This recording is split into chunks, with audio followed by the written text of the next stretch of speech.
Okay, for the next pose, I changed the position of the camera so we can perceive it better.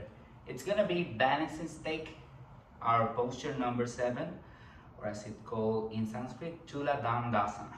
So for this one, we will be practicing our concentration, our balance as well.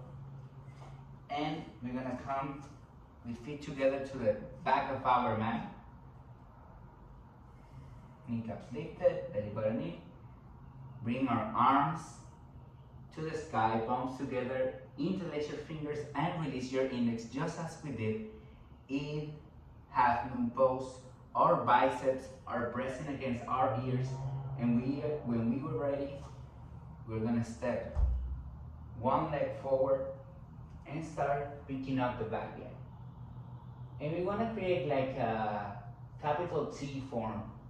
So extending our arms, our hands are glued together, not even a credit card will pass over there.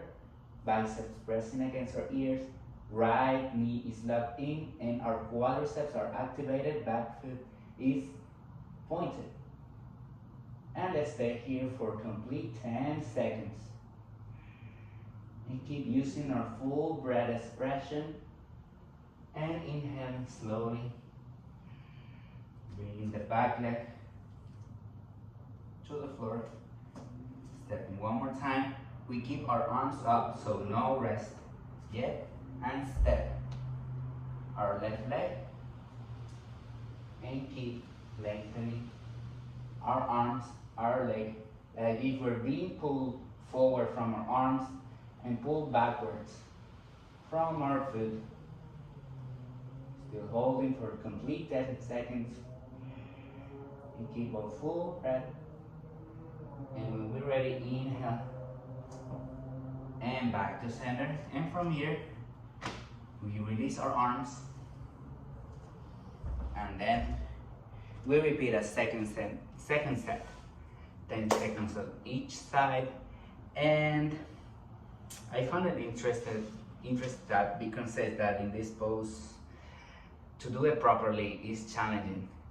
And sometimes it's a little bit easier to practice headstand or any other inversion. So, as I told you, just remember that you're being pulled from your arms forward and you're being pulled from your leg. You will doing like opposite actions there. So this puts you in a human natural traction, stretching the spine from coccyx, from the coccyx to neck. And I will drop some more tips and more information, more benefits in the comment section, as I always said. So thank you for watching.